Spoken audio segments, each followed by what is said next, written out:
con todo lo que hablamos con respecto a tendencias periódicas, vamos a hacer un repaso de los conceptos. Vuelvo un poquito al capítulo 2 del libro que usamos como guía. Y recordemos, esta figura ya la vimos, aquí está representado un átomo, cualquier átomo de cualquier elemento. Recordamos el núcleo pequeñito, ahí en celeste con la carga positiva, y la nube electrónica representada en rosa. Y bueno, nosotros sabemos entonces ahora que el radio atómico es, si esto lo consideramos una esfera, el radio es esta dimensión, esta longitud, desde el centro hasta donde esta esfera termina. Eso nos da idea del volumen, del tamaño de los átomos. Cuando más grande es el radio, también más grande va a ser el átomo. Y bueno, y ustedes ya vieron la tendencia periódica en cómo crece el radio atómico a lo largo de toda la tabla periódica. Y también estuvimos hablando del qué sucedía cuando se quitaba un electrón de esta nube electrónica. Eso sucede en los metales, que tienen tendencia a formar cationes. Entonces le damos energía, la energía de ionización, arrancamos un electrón, entonces esta nube que está aquí con rosa se va a contraer, se va a achicar. Ahí explicamos por qué el radio catiónico es menor que el que corresponde al átomo que le dio origen. Por el contrario, si nosotros agregamos un electrón a esta nube que ya es negativa, ese electrón también tiene carga negativa como la nube, esa nube se va a expander porque el núcleo, que tiene menos protones que los electrones que hay en este sector de la nube electrónica, ya que agregamos uno, al formar el anión, se va a expander, va a ser más grande. Y así explicamos por qué el radio aniónico siempre es mayor que el del átomo que le dio origen. Este modelo también nos ayuda a entender el concepto de carga nuclear efectiva, que lo estuvimos hablando en las otras clases.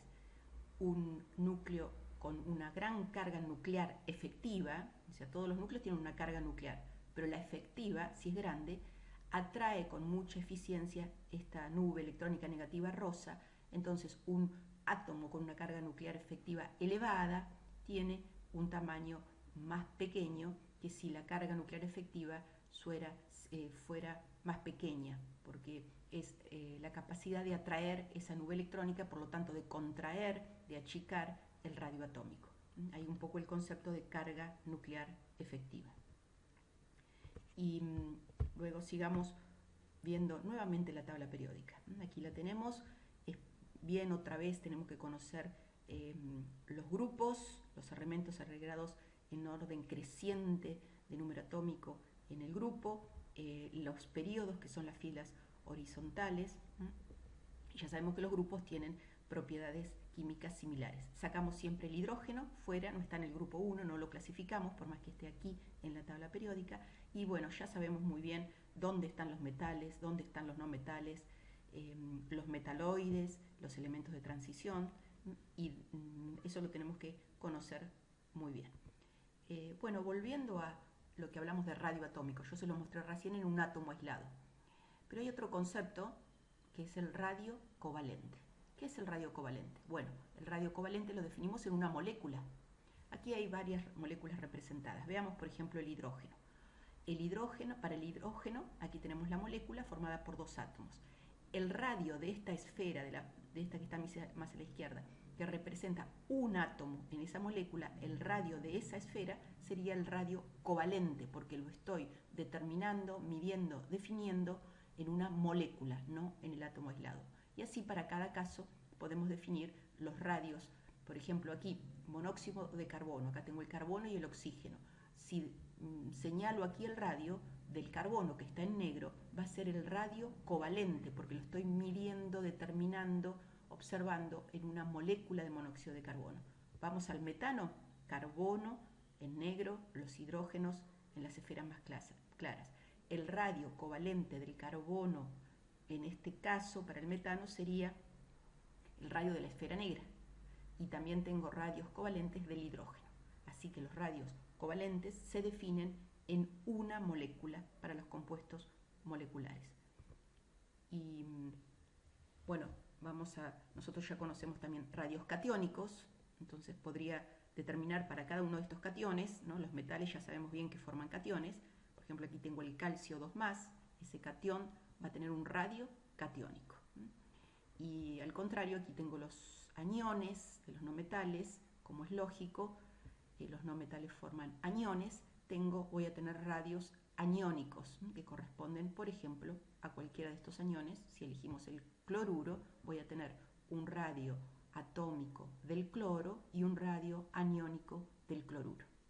Trabajamos sobre todo con los elementos de los bloques representativos. Dejamos un poquito los metales de transición por ahora de lado. Otra característica muy importante que tienen que conocer, miren qué sucede con el hidrógeno. El hidrógeno tiene la propiedad de formar cationes. Acá tengo el protón, o aniones, el anión hidruro. Así que esa capacidad hace que no lo pueda definir ni como un metal ni como un no metal, o con ambas características a la vez. Esto es muy importante, la formación del protón y del hidruro, que la vean, porque nos ayuda a entender a lo largo de la tabla periódica cómo se forman los hidruros. Así que esa es otra propiedad periódica que vamos a ver y que tiene que ver con la formación de hidruros. ¿Qué es esto? ¿Qué son los hidruros? Los hidruros son combinaciones de elementos con el hidrógeno.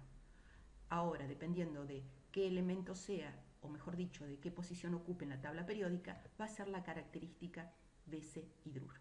Entonces, todos estos que están señalados aquí a la izquierda, los del grupo 1 y grupo 2A, acá tengo los cationes, van a formar hidruros iónicos o salinos, y se va a combinar, por ejemplo, el sodio, el catión sodio, con el hidruro que tiene acá esta carga negativa. Así que combino sodio con hidruro y tengo el hidruro de sodio. Tomo ese ejemplo, el hidruro de sodio.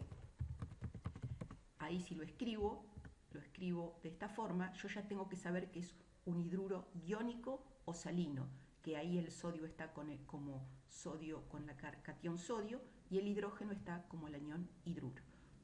Yo usé como ejemplo el sodio, pero todos los otros elementos de este bloque van a formar hidruros iónicos o también llamados salinos, hidruro de calcio, hidruro de estroncio, y es una tendencia periódica porque todos se ubican en este bloque. Y en el bloque donde se encuentran los no metales, lo que voy a tener también es formación de hidruros, pero esos hidruros ya no van a ser salinos o iónicos, sino covalentes. Y aquí pongo dos ejemplos: cloruro de hidrógeno, amoníaco, que es el hidruro de nitrógeno, y este es el hidruro de cloro. Nosotros le damos los nombres de cloruro de hidrógeno, amoníaco, pero son hidruros de no metales. Aquí estos son moléculas, enlaces covalentes, por lo tanto son hidruros covalentes, no tengo un catión y un anión.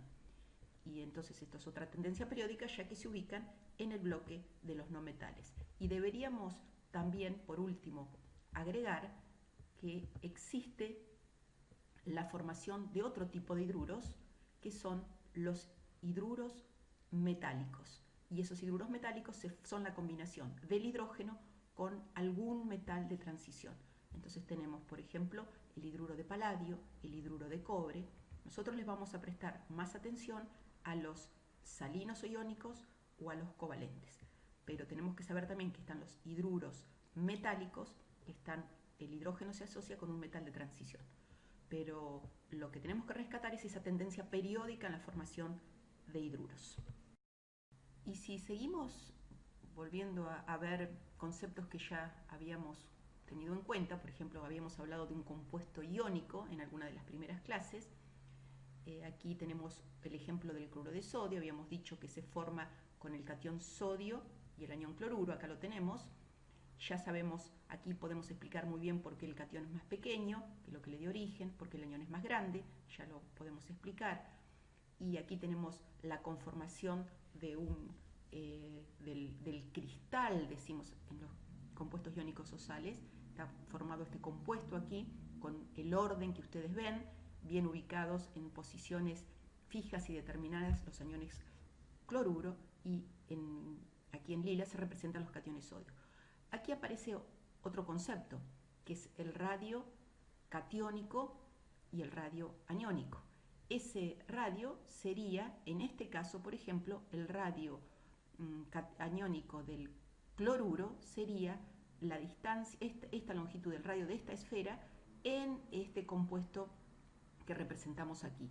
Y el radio catiónico del sodio sería el radio del catión sodio, que lo determinamos en este compuesto que se formó iónico o sal. Así que tenemos radios iónicos en forma general, pero ahí distinguimos los radios aniónicos de los catiónicos. Tenemos, aquí también lo podemos ver, es la longitud del radio catiónico del sodio entre el núcleo, que sería el centro de la esfera, y donde la esfera esta termina. Así que ese sería el radio catiónico del sodio.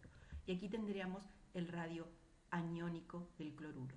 Aquí también podemos ver que la longitud que se representa aquí, que va desde el centro del anión cloruro al centro del catión sodio, esa longitud sería la suma de los radios aniónico y catiónico. Vuelvo a decir, sumo el radio aniónico y le sumo el radio catiónico, tengo la distancia en la que se encuentran posicionados el catión y el anión. Esa distancia muchas veces la conocemos en forma general. Podemos conocer la sumatoria de la del catión y la del anión. Eso nos sirve muchas veces para hacer cálculos cuando trabajamos con otro tipo de compuesto iónico. Conocemos el radio catiónico del sodio y del cloruro, así que conocemos esta distancia y podemos hacer cálculos con otros compuestos iónicos o sales, como lo van a ver en un problema de la guía.